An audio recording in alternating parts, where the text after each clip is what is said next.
अस्सलाम वालेकुम एवरीवन। आज हम KC100 और KMI30 की सबसे बड़ी कंपनी फौजी फर्टिलाइज़र FFC की फेयर वैल्यू कैलकुलेट करने की कोशिश करेंगे 2026 के लिए। ये वीडियो बहुत इंपॉर्टेंट होगी इन द सेंस कि ये हम सबसे बड़ी कंपनी की वैल्यूएशन कर रहे हैं और इसके अंदर बहुत सारी चीज़ें आपको सीखने को मिलेंगी। अभी तक हमने इस चैनल पे फर्टिलाइज़र सेक्टर की कोई वीडियो नहीं की थी और अब हम करेंगे, तो इसके अंदर आपको महसूस होगा कि बहुत सारी चीज़ें हैं जो ऑटो सेक्टर की इस पर अप्लाई नहीं होती हैं या बैंकिंग सेक्टर की इस पर अप्लाई नहीं होती हैं। तो इस वीडियो में आपको बहुत कुछ सीखने को मिलेगा। वीडियो थोड़ी सी लंबी होगी, ये मैं आपको अभी से वार्न कर दूं, क्योंकि ये एक मॉडल आप देख लें कॉम्प्लिकेटेड है, इसमें बहुत सारी नई चीज़ें हैं। सेक्टर की वैल्यूएशन अलग तरीके से होती है, हर कंपनी की वैल्यूएशन अलग तरीके से होती है, तो इसकी अपने नुआंसेस हैं वो हमें देखने पड़ेंगे। और मैं अगर रश थ्रू करूँगा तो फिर वो मज़ा नहीं आएगा, आप सही तरह सीख नहीं पाएंगे। तो वीडियो थोड़ी सी लंबी होगी, मेरी रिक्वेस्ट ये होगी कि आप इसको पूरा देखें, आपको इसमें बहुत कुछ सीखने को मिलेगा। अभी मैं स्पेसिफिकली पॉइंट आउट कर देता हूँ कि मैंने क्या क्या किया है इस वीडियो के अंदर और आप क्या एक्सपेक्ट कर सकते हैं इसके अंदर। सेकंड ये कि वीडियो थोड़ी सी कॉम्प्लिकेटेड होगी। आपने ये करना है कि अगर आप ये फर्स्ट टाइम मेरे चैनल पे आए हैं तो आप इस वीडियो से ना शुरू करें, आप NCPL, गनी, साजगार, ये जो हमारी पुरानी वीडियोस हैं इनको देखें। ऑटो सेक्टर एक तो रिलेटिवली सिंपल है और दूसरा हमने स्टेप बाय स्टेप चीज़ें बिल्ड की हैं। हमने पहली वीडियो के अंदर बहुत सिंपल रखा, दूसरी वीडियो में एक कॉम्प्लिकेशन ऐड कर दी, तीसरी वीडियो में 2-3 कॉम्प्लिकेशन और ऐड कर दी। अब हम FFC पे आ गए हैं तो हमने मजीद कॉम्प्लिकेशन आ गई हैं इसमें। तो अगर आपको वो बेस आपकी बन चुकी होगी तो फिर आप इसको अच्छी तरह से समझ सकेंगे। इट्स लाइक स्कूल में आप क्लासेस पढ़ रहे होते हैं ना, ये उसी तरह से आप इसको अज्यूम करें। अगर आप मेरे रेगुलर व्यूअर हैं तो आपको ये सारी चीज़ें ऑलरेडी आती होंगी जो हमने पहले कवर कर ली हैं, तो फिर मोस्ट वेलकम आया, हम FFC को देखते हैं। अच्छा, एक छोटी सी रिक्वेस्ट मैं और करूँगा, वो ये कि ऑल्दो मैं ये नहीं करता लेकिन मैं नोट कर रहा हूँ कि मेरे बहुत सारे जो व्यूअर्स हैं उन्होंने अभी तक सब्सक्राइब नहीं किया हुआ, तो मैं ये रिक्वेस्ट नहीं करता लेकिन मैं करूँगा कि आप इसको सब्सक्राइब करें। रीज़न सिर्फ ये है कि what I am trying to change, कि हमारे जितने भी बहुत सारे यूट्यूबर्स हैं, कंटेंट क्रिएटर्स हैं, एनालिस्ट्स हैं, वो लोगों से पैसे चार्ज करते हैं, कोर्सेज बेचते हैं, सारी चीज़ें करते हैं, लेकिन असल बात आपको नहीं बताते। That is what I am trying to change. और ये मेरी एक छोटी सी कोशिश है, इससे मुझे कुछ नहीं मिलता लेकिन मैं लोगों को एम्पावर करना चाहता हूँ कि वो सही तरह से एनालिसिस करें। ये कह देना कि FFC ऊपर चला जाएगा, FFC नीचे चला जाएगा, ये सब बड़े एमेचर एनालिसिस हैं, ये कोई एनालिसिस थोड़ी होता है। तो अनलेस एंड अनटिल कोई आपको नंबर बता के बात नहीं कर रहा कि इतना ऊपर जाएगा, इस टाइम तक ऊपर जाएगा और इस बेसिस पे ऊपर जाएगा, आपने उसकी बात नहीं सुननी। और यही मैं चेंज करना चाह रहा हूँ। तो आप लोग सब्सक्राइब करें ताकि और शेयर करें लोगों के साथ, ताकि लोगों को पता चले कि असल एनालिसिस किस तरह से किया जाता है। ये जो एनालिसिस है ये ब्रोकर हाउस में बैठ के लोग कर रहे होते हैं, लाखों रुपए चार्ज कर रहे होते हैं इसके। तो आप शेयर करेंगे तो लोगों को एक्चुअली में समझ आएगा, तो उसके बाद वो दूसरे लोगों से भी क्वेश्चन कर सकेंगे कि सही क्वेश्चन करेंगे, सही जवाब मिलेंगे उनको, बेहतर क्वेश्चन करेंगे, बेहतर जवाब मिलेंगे। ये मैं थोड़ी सी कोशिश कर रहा हूँ। तो आप लोगों से शेयर करें, सब्सक्राइब करें, और ताकि ज़्यादा से ज़्यादा लोग इससे मुफीद हो सके, बेनिफिट हासिल कर सकें। और हम जो दूसरे इस तरह के एनालिस्ट हैं जो कि लोगों को नुकसान पहुंचाते हैं, इन्वेस्टमेंट के बहाने अपने व्यूज़ लेते हैं, अपने पैसे कमाते हैं, हम उनसे भी थोड़ी सी जान छुड़ा सकें। चलें जी, शुरू करते हैं। इस वीडियो के अंदर मैं थोड़ा सा आपको FFC के बारे में बता देता हूँ और फिर जो है मैं इसमें आता हूँ कि मैंने इसमें क्या क्या किया है, और फिर आ जाते हैं कि कैसे कैसे किया है। एज आई सेड, वीडियो थोड़ी सी लंबी होगी, you will have to bear with it. अच्छा, पहला ये कि FFC क्या चीज़ है ना। FFC देखिए फौजी फर्टिलाइज़र कंपनी है, ये यूरिया बनाती है और अब डैप भी बनाती है। रिसेंटली इनका FFBL के साथ मर्जर भी हुआ था, जो कि इन्हीं की एक दूसरी कंपनी थी। अच्छा, FFC is a fertiliser company. Fertiliser Pakistan के अंदर जो है वो 6 से 6.5 मिलियन टन के बीच में बिकता है। तो ये इसकी वजह से ना, it's also dividend based company, stable business है। स्टॉक का जो बेटा तिंगा है वो बहुत कम है, जिन लोगों को बेटा नहीं पता, इट्स कि ये कितना ज़्यादा मूव करता है एज़ कम्पेयर टू KC100। अगर बेटा बहुत ज़्यादा होता है ना तो उसकी मूवमेंट भी बहुत ज़्यादा होती है, लेकिन इसका बेटा भी कम है तो ये स्टेबल रहता है। अगर ये ऊपर जाएगा तो इंडेक्स भी ऊपर जाएगी, इंडेक्स नीचे आएगा तो ये भी नीचे आएगा, साथ साथ चलते हैं ये दोनों। ये इस तरह का बिजनेस है। और जैसे मैंने आपको बताया कि 6-6.5 मिलियन टन ये फर्टिलाइज़र पाकिस्तान में बिकता है। तो अगर जब ये पैसे कमा लेते हैं ना तो फिर इनके पास कुछ करने को नहीं होता, ये एक्सपैंड नहीं कर सकते। 10 मिलियन का प्लांट लगा के क्या करेंगे, बिकना ही नहीं उतना, एक्सपोर्ट की इजाज़त नहीं है। तो ये या तो दूसरे वेंचर्स में चले जाते हैं जो कि कम होता है, जैसे अभी FFC PIE में चला गया, या फिर ये अपने लोगों को जो शेयर होल्डर्स होते हैं उनको डिविडेंड में बांट देते हैं। ये बात इंपॉर्टेंट क्यों है? ये इंपॉर्टेंट इसलिए कि अगर पिछली वीडियो से अगर आप मुझे सुनते हुए आ रहे हैं तो आपको पता होगा कि अगर डिविडेंड के लिए लोग ले रहे हैं इसको, तो फिर डिविडेंड ग्रोथ मॉडल हम इस पर लगा सकते हैं, राइट। तो हम इसको PE वैल्यूएशन से भी देखेंगे, हम इसको डिविडेंड ग्रोथ से भी देखेंगे। तो ये हमारी मल्टीपल वैल्यूएशन मेथड्स हो गए। और इंपॉर्टेंस ऑफ FFC मैंने आपको बता दी है कि ये इतनी ज़्यादा इंपॉर्टेंट है कि इस वक्त KC की सबसे बड़ी कंपनी है, KMI की सबसे बड़ी कंपनी है। तो अगर आपने इसको मिस कर दिया तो फिर आप स्टॉक एक्सचेंज को मिस कर देंगे। तो इसकी इंपॉर्टेंस बहुत ज़्यादा है, इसको समझिएगा।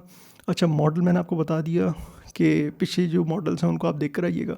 अच्छा, रेवेन्यू फिगर्स के बारे में एक डिस्क्लेमर दे दूँ, कुछ चीज़ें आपको इसके अंदर मुख्तलिफ मिलेंगी। जब आप इनकी बुक्स में जाएंगे ना, आप कहेंगे रेवेन्यू उतना नहीं आ रहा, तो उसकी वजह है, उसकी वजह ये है कि मैंने मॉडल को सिंपल बनाना था, यही वजह, और कुछ नहीं है। तो मैंने कुछ चीज़ें इसके अंदर से डिस्कार्ड कर दी हैं। लेकिन उसका ईपीएस पे कोई फ़र्क नहीं आएगा, उसका टारगेट अपसाइड पे कोई फ़र्क नहीं आएगा। अगर मैंने उसको रेवेन्यू से माइनस किया है तो मैंने उसको एक्सपेंसेस से भी माइनस कर दिया। क्यों किया है? सिंपल बनाने के लिए। 20% चीज़ों पे अगर हम फोकस करें तो 80% हमें रिजल्ट मिल जाता है। That is called the Pareto principle. तो मैं उसी चीज़ को हर जगह अप्लाई करता हूँ, क्योंकि एज आई सेड अर्लियर, ये मॉडल्स बनाने में दिनों लग जाते हैं। एनालिस्ट इसके लिए लाखों रुपए चार्ज करते हैं। तो ये सब बनाना और उसके बाद 10-15 मिनट की वीडियो में कंसाइजली आप लोगों को एक्सप्लेन कर देना, ये थोड़ा सा मुश्किल टास्क है। तो जहाँ जहाँ कॉर्नर्स कट हो सकते हैं मैं करता हूँ, ताकि चीज़ें सिंपल हो जाएं। ठीक है। और just to build a little bit more confidence and confidence, कुछ ब्रोकरेज रिपोर्ट्स हैं, मैं उसके साथ भी इसको आपको बता दूंगा कि उनकी टारगेट प्राइस क्या आ रही है, और वो देखिएगा हमारी टारगेट प्राइस से बहुत मिलती जुलती आएगी इंशाल्लाह। ठीक है। चलिए अब देखते हैं कि इस वीडियो में आपको क्या क्या सीखने को मिलेगा। पहले तो हम इसके अंदर फ्यूचर अर्निंग्स निकालेंगे एफएफसी की, क्योंकि 2026 की अर्निंग निकालेंगे, फिर उसके ऊपर वैल्यूएशन मेथड लगाएंगे। आप ये सीखेंगे फर्टिलाइज़र की कंपनी का रेवेन्यू कैसे कैलकुलेट करते हैं, और आप ये भी देखेंगे फर्टिलाइज़र की कंपनी की कॉस्ट कैसे कैलकुलेट करते हैं। इसमें रेवेन्यू से ज़्यादा इंपॉर्टेंट इसकी कॉस्ट होती है। अच्छा, फर्टिलाइज़र सेक्टर मैंने आपको बता दिया ऑलरेडी कि फर्टिलाइज़र सेक्टर किस तरह से काम करता है। और एक चीज़ इसके अंदर इंपॉर्टेंट है कि फर्टिलाइज़र सेक्टर्स कब और कैसे बहुत मैसिव रिटर्न्स देता है, इसके बारे में हम बात करेंगे। अगर आप लोगों को याद हो कुछ टाइम पहले से अगर आप इन्वेस्ट कर रहे हैं तो ईफर्ट अपनी जगह पे स्टेबल ही है पिछले साल डेढ़ से, लेकिन एफएफसी जो है वो तकरीबन 400% बढ़ चुका है। तो उसकी क्या वजह थी कि ईफर्ट नहीं बढ़ा लेकिन एफएफसी बढ़ गया। जब आपको ये पता होगा तो आप अगली जब ये वजह दोबारा फ्यूचर में क्रिएट हो रही होगी, चाहे एफएफसी में, चाहे फातिमा में, चाहे ईफर्ट, आप उस चीज़ को पकड़ सकेंगे। और दो वैल्यूएशन मेथड हम इस पर अप्लाई करेंगे, एक पीई का और एक डिविडेंड ग्रोथ का। अच्छा, लास्ट में हम दो चीज़ें डिस्कस करेंगे। कुछ चीज़ें मैं आपको मेंशन कर दूंगा कि जिस पे आपने नज़र रखनी है थ्रू आउट द ईयर। जो इसकी हमने जो फेयर प्राइस कैलकुलेट कर रहे हैं उसको क्या क्या चीज़ें चेंज कर सकती हैं थ्रू आउट द ईयर, उस पर आपने नज़र रखनी है, वो मैं आपको बता दूंगा। और लास्ट क्या क्या पोटेंशियल रिस्क इसके अंदर हो सकते हैं जो कि इसकी फेयर प्राइस को चेंज कर दें। ठीक है, थोड़ा सा लंबा इंट्रो हो गया है, बट चलें शुरू करते हैं। अब हम सबसे पहले मैंने number of shares, market cap, current price लिख दी, जो हमारी आदत है हम करते हैं इस तरह से। जब आप फर्टिलाइज़र कंपनीज़ को देखते हैं ना ब्रोकरेज रिपोर्ट्स के अंदर या कहीं भी, तो आपको इसकी जो प्रोडक्शन मिलती है वो मिलती है मिलियन टन्स के अंदर। बिल्कुल वैलिड तरीका कर सकते हैं। मेरा गोल ये था कि मैं आप लोगों के लिए बहुत सिंपल बनाऊँ, तो मैंने इसको इस तरह से अप्रोच किया है कि पहले मैंने बैग की प्राइस निकाली है, एक बैग को बनाने में कितने पैसे लग रहे हैं, फिर मैंने लगाया कि एक बैग को बेचने पे कितने पैसे आ रहे हैं, दोनों को माइनस किया और जितने बैग्स ये बना रहे हैं उससे मल्टीप्लाई कर दिया। सिंपल हो गया ना। तो इस तरह से मैंने किया। लेकिन मैं आपको मिलियन टन्स और आउटपुट के बारे में थोड़ा सा बता देता हूँ, ताकि आपको ये ब्रोकरेज रिपोर्ट पढ़ें तो आपको पता हो कि ये क्या बात हो रही है, क्योंकि हमने जिस तरीके से किया वो बहुत मुख्तलिफ है। आपको कहीं नहीं मिलेगा ये तरीका, इतना सिंपल कहीं नहीं मिलेगा। इनकी कैपेसिटी है 2.6 मिलियन यूरिया बनाने की। अब अच्छा, एक चीज़ और मेंशन कर दूँ, ये 2.6 बिलियन एफएफबीएल के मर्जर के बाद हुई है, पहले नहीं थी। तो अब मैं जो भी बात करूंगा ना वो एफएफबीएल के मर्जर के बाद की बात करूंगा। तो 2.6 बिलियन इनकी यूरिया बनाने की कैपेसिटी है। मेरी अजम्पशन ये है कि ये 2.92 मिलियन अगले साल बनाएंगे। अब एक क्वेश्चन आएगा कि जब कैपेसिटी ही 2.6 मिलियन की है तो प्रोडक्शन इतनी ज़्यादा कैसे हो जाएगी। तो फर्टिलाइज़र सेक्टर के अंदर ये चीज़ बहुत कॉमन है। ये जो कैपेसिटीज़ होती हैं ये पूरे साल की मेंशन नहीं की जाती, 365 दिन की नहीं होती है, तकरीबन 300 दिन की होती हैं। तो यूटिलाइजेशन रेट जो है ये 112, 118, 123% बहुत कॉमन है, हो जाता है। 112 मैंने थोड़ा सा कंजर्वेटिव ही लिया है, और इसकी वजह ये भी है कि इनकी इन्वेंट्री खड़ी हुई है काफ़ी सारी, फार्म इकोनॉमिक्स थोड़ी सी ख़राब हो गई थी, उस पर हम आगे जाके बात करेंगे मजीद आखिरी पॉइंट के अंदर। तो उसकी वजह से शायद ये अपनी इतनी ज़्यादा कैपेसिटी ना करे और यूटिलाइजेशन रेट मैंने कंजर्वेटिव होकर 112% लिया। ये चीज़ अगेन आपको शायद ही कहीं मिले इन्फॉर्मेशन, लेकिन ऐसा ही होता है फर्टिलाइजर सेक्टर के अंदर। तो अगर 2.92 मिलियन ये प्रोड्यूस कर लेते हैं, ये हमारी एक अजम्पशन है, तो वो बैग्स के अंदर कन्वर्ट हो जाता है 58.4 मिलियन। ये कन्वर्जन बहुत सिंपल है, अगर आप सोचें तो पॉज करके सोच ले एक सेकंड के लिए, बाकी मैं आपको बता देता हूँ। तो एक बैग के अंदर 50 किलो होते हैं, और अगर हम उसको 20 से मल्टीप्लाई करते तो हम 1000 किलो पे पहुंच जाएंगे, जो कि 1 टन होता है। तो इस तरह से सिंपल मैथ हमने कर दी, इस तरह से हम आ गए 58.4 मिलियन। अच्छा, यूरिया की जो इनकी कैपेसिटी और यूटिलाइजेशन रेट में लिखना भूल गया यहाँ पे, बट मेरी अजम्पशन ये है कि ये 7 लाख टन यूरिया का बेच देंगे, और जो कि बैग्स के अंदर कन्वर्ट होकर 14 मिलियन हो जाता है। तो ये हमारी प्रोडक्शन आ गई दोनों चीज़ों की। अब हम आ जाते हैं ये प्राइस पर बैग पे। 4700 रुपये का इनका इस वक्त 50 किलो का बैग चल रहा है। मैंने यही अजम्पशन लगाई है कि अगले साल भी इतना ही होगा, और जो थोड़ा बहुत ऊपर नीचे हो जाए, बट अगेन हमारी मार्जिन ऑफ सेफ्टी में चला जाएगा। 4700 का जब ये 50 किलो का अपना यूरिया का बैग बेचेंगे ना, तो इसमें डीलर मार्जिन भी निकलता है। तो 50 रुपये तकरीबन डीलर मार्जिन में निकल जाता है, वो हमने माइनस कर दिया, 4650 रुपये आ गए। अच्छा, अब ये डिस्काउंट आ गया। डिस्काउंट मैंने इसमें अज्यूम किया है 150 रुपये थ्रू आउट द ईयर। ऐसा होगा नहीं, लेकिन ठीक है। अगर मार्जिन ऑफ सेफ्टी बिल्ड की मैंने, अगर आप मेरी वो वाली वीडियो देखें जिसके अंदर मैंने मेंशन किया था कि एफएफसी पे लोअर लॉक क्यों लगा था और शेयर की प्राइस ऊपर और नीचे क्यों जाती है, उसमें हमने एफएफसी में बहुत डिटेल में बात की थी, एग्जांपल के तौर पे उसको यूज़ किया था। नहीं देखी तो वो वीडियो में लगा दूंगा, दोबारा देख लीजिएगा। इंपॉर्टेंट है, बहुत इंपॉर्टेंट कॉन्सेप्ट्स उसके अंदर डिस्कस हुए हैं। तो उसके अंदर मैंने ये मैंशन किया था कि अगर आपकी जो फर्टिलाइज़र कंपनीज अपने बैग पे डिस्काउंट देती हैं अपनी इन्वेंट्री को क्लियर करने के लिए, तो उनकी मार्जिन जो है ना वो बड़ी तेज़ी से नीचे आ जाते हैं। तो हमने अभी से इसके अंदर 150 रुपये अज्यूम कर लिया है। हो सकता है कुछ क्वार्टर्स के अंदर ये 0 हो सकता है कुछ क्वार्टर के अंदर ये 200 हो जाए। 150 थ्रू आउट द ईयर थोड़ा सा कंजर्वेटिव लिया हमने। खैर 4,500 रुपये इसकी बैक प्राइस आ गई। 5% इसके ऊपर एफईडी अप्लाई होता है, सेल्स टैक्स इस पर कोई अप्लाई नहीं होता।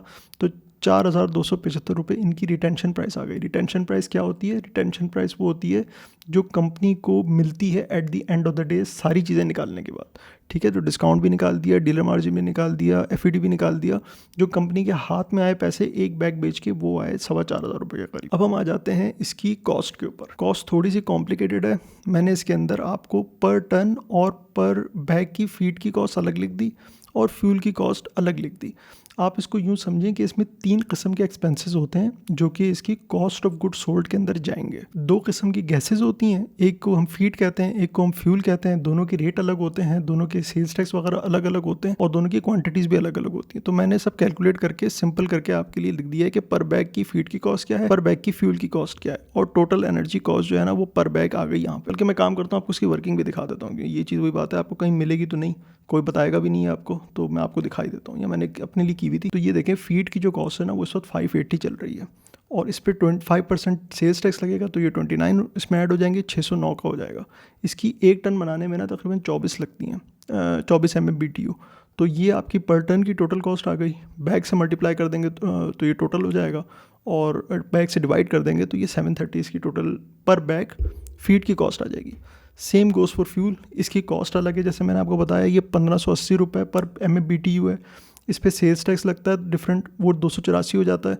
फिर ये टोटल कॉस्ट आ गई। इसकी क्वांटिटी 5 MMBTU लगती है 1 टन बनाने में, ये पर टन की कॉस्ट आ गई, ये टोटल कॉस्ट आ गई और ये हमारी पर बैग की कॉस्ट आ गई। ये ब्रेकडाउन आपको कहीं नहीं मिलेगा यूट्यूब के ऊपर, ये मैंने आपको बता दिया। अच्छा, दूसरी वाली वर्किंग में आता हूँ मैं थोड़ी देर के अंदर। तो ये हमारी पर बैग की कॉस्ट आ गई एनर्जी की, ठीक है। तो ये 2 टाइप की एनर्जी की कॉस्ट है और तीसरी जो है वो other cost of goods sold है, वो मैं आपको आगे जाके बताता हूँ। तो ये दोनों चीज़ें ना मैंने यहाँ लिख दी, रेवेन्यू पर बैग और एनर्जी कॉस्ट। अच्छा, अगर हम इस रेवेन्यू को मल्टीप्लाई कर दें हमारे टोटल बैग्स के साथ, अभी हम सिर्फ यूरिया की बात करें, डैप पर अभी हम नहीं आए, ओके। तो अब इसके साथ मल्टीप्लाई कर दें तो ये आ गया आपका टोटल रेवेन्यू, लेकिन ये सिर्फ यूरिया का रेवेन्यू है। मैंने ऐसा क्यों किया है वो मैं आपको आगे चल के बताता हूँ। ये आपका आ गया यूरिया का रेवेन्यू, आ गया ये आपका। इसमें एनर्जी कॉस्ट हमारी ये आ गई टोटल, हमने इसको नंबर ऑफ बैग से मल्टीप्लाई कर दिया। और other cost of goods sold जो मैंने आपको बताया, जो तीसरी टाइप की कॉस्ट होती है, एक फीड, एक फ्यूल और उसके अलावा एक तीसरी जो कि आपकी ट्रांसपोर्टेशन ऑफ रॉ मटेरियल्स हैं, दो कुछ छोटी मोटी चीज़ें और भी डलती हैं। तो ये सब जो है 13% आपका तकरीबन बन जाता है ये टोटल रेवेन्यू का 13%। तो ये आपका टोटल आ गया। अब इसके अंदर से जब हमने रेवेन्यू में से एनर्जी कॉस्ट और other cost of goods sold को माइनस किया तो हमारे पास ग्रॉस प्रॉफिट आ गया सिर्फ यूरिया का। अगेन अभी हम सिर्फ यूरिया पर हैं, अभी हम डैप पे नहीं आए। इसी तरह से पूरी कैलकुलेशन डैप की भी होती है, लेकिन वो मैंने नहीं की क्योंकि अगेन बहुत ज़्यादा कॉम्प्लिकेटेड हो जाती हैं चीज़ें, समझने में मुश्किल हो जाती। तो मैंने ये किया है कि प्राइस पर बैग लिया है डैप का, जो कि तकरीबन 14,000 रुपये मैंने अज्यूम किया है और इसका जो रेवेन्यू है वो ये आ गया क्योंकि हमने इसको 14 से मल्टीप्लाई कर दिया नंबर ऑफ बैग से। और मार्जिन जो है मैंने एज इट इज़ इस पर 20% अप्लाई कर दिया है instead of doing all these calculation, जो कि फॉस्फोरिक एसिड की वो फिर बड़ी लंबी चौड़ी बन जाती और बोरिंग भी बहुत ज़्यादा हो जाती वीडियो। तो मैंने इसको 20% मार्जिन लेके यहाँ इसका ग्रॉस प्रॉफिट अलग से कैलकुलेट कर लिया यूरिया के साथ मिला के। अच्छा, एक रेवेन्यू ये भी मैंने फिगर लिखी है, अब ये बता देता हूँ क्यों लिखी है। इसके अंदर सिर्फ यूरिया का रेवेन्यू था, इसके अंदर यूरिया प्लस डैप का रेवेन्यू है। मैंने अलग अलग क्यों किया? क्योंकि यहाँ पे मैं इस पर 20% मार्जिन नहीं लगा सकता था क्योंकि इसका अपना ग्रॉस प्रॉफिट कैलकुलेट हो रहा था, राइट। तो ये रेवेन्यू की फ़िगर हम चलाएंगे, लेकिन इसको कैलकुलेट करने के लिए ये मुझे अलग रखनी थी। तो इस वजह से कि होपफुली समझ में आ गई होगी, नहीं आए तो क्वेश्चन पूछ लीजिएगा। ये रेवेन्यू की फ़िगर मुझे अभी आगे भी काम आनी है अदर एक्सपेंसेस को काउंट करने के लिए। इसकी मैं आपको छोटी सी ट्रिक बताता हूँ, ये बड़ी आसानी से कैलकुलेट हो जाता है। अच्छा, यहाँ तक तो हम पहुँच गए ना। अब हम आ गए सेलिंग एंड एडमिन एक्सपेंसेस। ये 8% ऑफ रेवेन्यू मैंने लिया है। हमें प्रिडिक्ट करने की ज़रूरत ही नहीं है कि आगे इन्फ्लेशन होगी, ये होगा, वो होगा। हम बड़े सिंपल तरीके से 8% ऑफ रेवेन्यू ले लें। अदर एक्सपेंसेस जो है वो 2.5% ऑफ रेवेन्यू ले लें। ये इतना ही आता है हर बार इनका। चलो मैं आपको बता, हाँ ये मैं दिखा देता हूँ। फरवरी, ये FY 22, 23, 24, 25 ये इनके रेवेन्यूज़ थे। मर्जर से पहले के रेवेन्यू देखें कितने कम थे, अब देखें इनके रेवेन्यू कितने बढ़ चुके हैं। लेकिन इनकी जो एवरेज है ना, ये सब इतने में घूमती है। 8.05 इनकी 4 सालों की एवरेज है। तो हमें इसी पे ले लेंगे, हमें आगे करने की ज़रूरत ही नहीं है। Same goes for other expenses. हमारा ये काम बड़ी आसानी से हो गया यहाँ पे। Again the idea is to keep it simple, जो आप लोग भी रेप्लिकेट कर सकें। फाइनेंस कॉस्ट है इनकी 7 बिलियन की। अदर इनकम इनकी आनी है 25 बिलियन की। हमने ग्रॉस प्रॉफिट ले लिया जिसके अंदर यूरिया और डैप दोनों शामिल है। हमने इसमें से सेलिंग एंड एडमिन एक्सपेंसेस को माइनस कर दिया, अदर एक्सपेंसेस को माइनस कर दिया, फाइनेंस कॉस्ट को माइनस कर दिया, और अदर इनकम 25 अरब की हमने प्लस कर ली। तो हमारे पास आ गया प्रॉफिट बिफोर टैक्स। इस पर हमने टैक्स रेट अप्लाई कर दिया जो कि चल रहा है इस वक्त 39%। तो हमारे पास प्रॉफिट आफ्टर टैक्स आ गया विच इज़ 96 बिलियन। इस 96 बिलियन को हमने जब नंबर ऑफ शेयर्स के साथ डिवाइड करेंगे तो हमारे पास आ जाएगा EPS 67 रुपीज़। EPS क्या है? Earning per share. अगले साल हर शेयर पे 67 रुपीज़ कमाएगी FFC हमारे मॉडल के हिसाब से। चूंकि मैंने आपको बताया था कि FFC जो है एक डिविडेंड पेइंग कंपनी है, तो हमें इसके लिए पे आउट रेशो भी और डिविडेंड भी कैलकुलेट करना ज़रूरी है। तो पे आउट रेशो पर अगर हम आ जाएं तो आप इनकी पॉलिसी देखेंगे बहुत कंसिस्टेंट है, 75% पे आउट देते हैं ये। और 67 रुपीज़ पे अगर 75% इन्होंने पे आउट दे दिया, 50 रुपये का डिविडेंड 2026 में ये दे देंगे। अब इस पर हम अप्लाई करते हैं एक PE। अगेन जो पुरानी दूसरी FFC की वीडियो थी उसके अंदर मैंने FFC के PE के बारे में बहुत डिटेल में बात की थी, और मैंने आपको ये बताया था कि 10.25 तक तो इनका चल रहा है, और बुल मार्केट के अंदर कितना PE होता है वो सब उस वीडियो के अंदर है, नहीं है तो ज़रूर देख लीजिएगा। तो अब हम वहीं से कंटिन्यू करते हैं। तो हम इसको PE देते हैं 10.75। हम बहुत ज़्यादा नहीं बढ़ा रहे हैं, कंजर्वेटिव रह रहे हैं। अगले साल तो मार्केट का PE बढ़ जाएगा, लेकिन हम इसको 10.75 दे रहे हैं। तो हमारी प्रोजेक्टेड प्राइस PE के हिसाब से आ गई 719 रुपये। फिर हमने इंटरेस्ट रेट पे ज़रा सी बात कर लेते हैं। इंटरेस्ट रेट मैंने एज्यूम किया है एंड ऑफ ईयर का 9%। अभी हमारा चल रहा है 10.5%।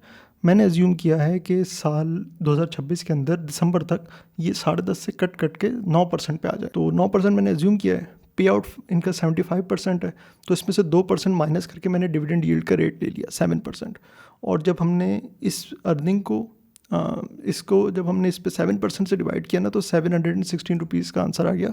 और अगेन डिविडेंड ग्रोथ मॉडल जो है मैंने पिछली कंपनीज की जो वैल्यूएशन की थी उन वीडियोस में डिटेल में एक्सप्लेन किया हुआ है, तो इस वजह से मैं थोड़ा सा क्विकली यहाँ से चल रहा हूँ। तो हमारी PE की प्राइस जो है और हमारी जो डिविडेंड यील्ड की प्राइस है, दोनों वैल्यूएशन मेथड से हमारी प्राइस घूम फिर के करीब ही आई। अच्छा, अगर हम इसको करंट प्राइस के हिसाब से कंपेयर कर लें जो कि इस वक्त 576 है, पब्लिश होने तक हो सकता है ऊपर नीचे हो जाए, तो इसके हिसाब से हमारी अपसाइड बन रही है 24.6%। इसके अंदर हम डिविडेंड भी शामिल कर लें जो कि पूरे साल में हमें मिलेगा 50 रुपये का, तो हमारा जो रिटर्न है वो टोटल बन जाता है 32.86%।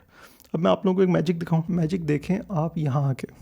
ये जो वीडियो मैंने की थी, ये याद है किसी को? इसके अंदर मैंने क्या किया था कि पूरी जो KSE 100 की जो इंडेक्स है, मैंने उसको वैल्यू करने की कोशिश किया था instead of valuing a single company. इसमें हमने ये देखा था कि दिसंबर 2026 में KSE 100 के कितने पॉइंट्स होंगे, और इसके अंदर आपको याद है 2,30,000 के करीब हमारा आंसर आया था। ये जो 2,30,000 है, परसेंटेज में बनता है 32.25%। अब आप देखें FFC कितना बन रहा है, 32.86%।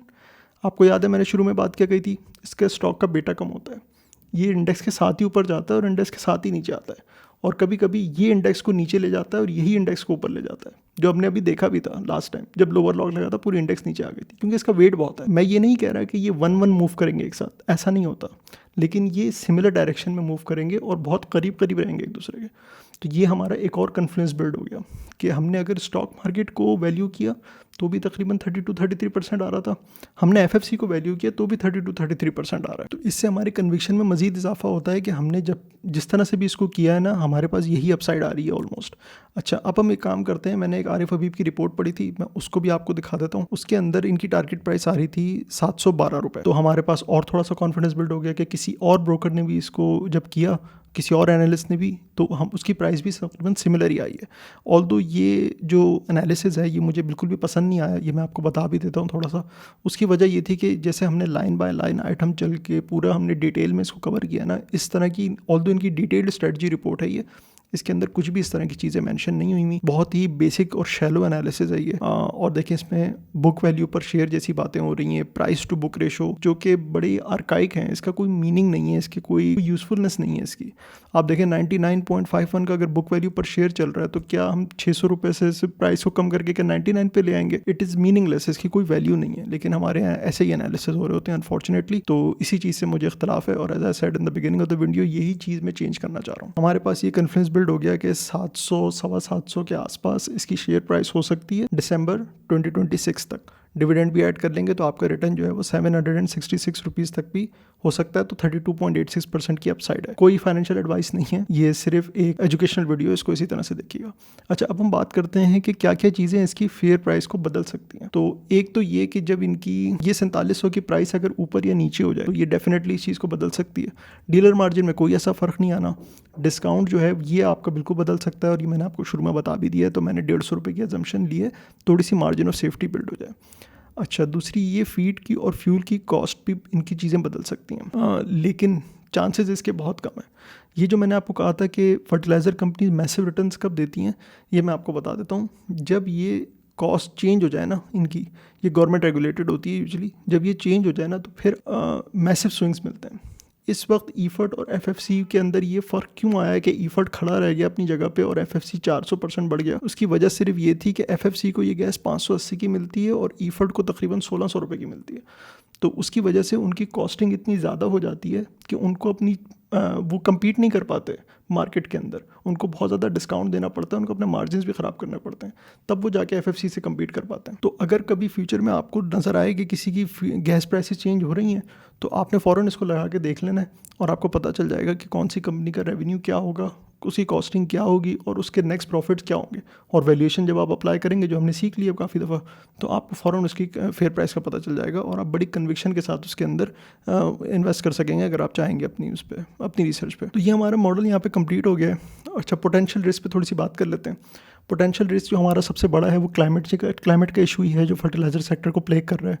और अगर कोई बड़ा फ्लड अल्लाह ना करे मुल्क में आ गया तो फिर से जो है वो फार्म इकोनॉमीज ख़राब हो जाएंगी। एक और रिस्क ये है जो अभी पिछले साल हमने देखा है, वो IMF जो है वो वीट की सपोर्ट प्राइसेस को रिमूव करने की रिक्वायरमेंट कर रहा था और जब वो की हैं तो उसकी वजह से वीट भी कम लगा है और फिर फर्टिलाइज़र भी कम लगी क्योंकि किसान के पास पैसा कम था। तो अगर ये चीज़ अब मेरे ख्याल से रिवर्स हो गई है, लेकिन अगर इस तरह की कोई चीज़ दोबारा आती है जिससे किसान की इकोनॉमी पे फ़र्क पड़ता है, किसान के पैसे कम होते हैं, तो फिर वो काश्त भी कम करेगा और फिर वो फर्टिलाइज़र भी कम लगाएगा। तो दो रिस्क इसके अंदर बड़े बड़े हैं। एक जो है वो किसान के पास पैसे ख़त्म हो जाएं, कम हो जाएं, या दूसरा रिस्क ये है कि कोई क्लाइमेट इस तरह का चेंज मसला हो जाए जिसकी वजह से कोई फ्लड आ जाए या कोई और इशू हो जाए जिससे जो काश्तकारी की ज़मीन है वो ख़राब हो जाए। तो ये 2-3 रिस्क हैं इसके अंदर, बाकी ये सारी अपसाइड है। आप मुझे बताइएगा कि ये वीडियो कैसी लगी। देखें ऑलमोस्ट आधा घंटा हो गया बोलते हुए, तो मुझे बताइएगा ये वीडियो कैसी लगी, अच्छी लगी, बुरी लगी, क्या चीज़ें हम इसको मज़ीद कर सकते हैं टू इम्प्रूव दिस वीडियोज़। और एज आई रिक्वेस्टेड इस वीडियो को शेयर करें कि एटलीस्ट लोग देखें, बेनिफिट भी करें और मुझे भी कुछ दुआएं मिलें और ये भी हो कि लोगों को ज़रा पता चले कि एनालिसिस किस तरह से हो रहा है। और जो फिर बाकी लोग जब कंट्रास्ट आएगा ना तो लोग देखेंगे कि यार ये एनालिसिस ऐसे नहीं होता, हमें इस तरह से करना है। फिर वो क्वेश्चन भी पूछेंगे लोगों से और जब उन्हें पता चलेगा कि आगे से कोई जवाब नहीं दे रहा तो उनको समझ में आ जाएगा कि ये जो है ये रॉन्ग नंबर है। ये तो इस चीज़ का ख्याल रखिएगा, इसको शेयर करिएगा और मुझे बताइएगा कि अगली वीडियो किस पे बनाएं। कोशिश मेरी यही है कि मैं तमाम बड़ी कंपनीज पे वीडियो बनाऊँ। मसला यहाँ आ जाता है कि एक तो मेरी व्यूवरशिप थोड़ी सी कम है तो मैं इस पर बहुत ज़्यादा चैनल पर टाइम नहीं दे पाता। तो अगर ये हमारी कम्युनिटी बड़ी होगी तो फिर इंशाल्लाह मैं मज़ीद टाइम दूंगा और फिर मज़ीद वीडियो बना सकूँगा। खैर, कमेंट सेक्शन में बताएं क्या अच्छा लगा, क्या बुरा लगा और नेक्स्ट वीडियो किस पे हो। और अंटिल देन टेक केयर, मिलते हैं फिर। अल्लाह हाफ़िज़।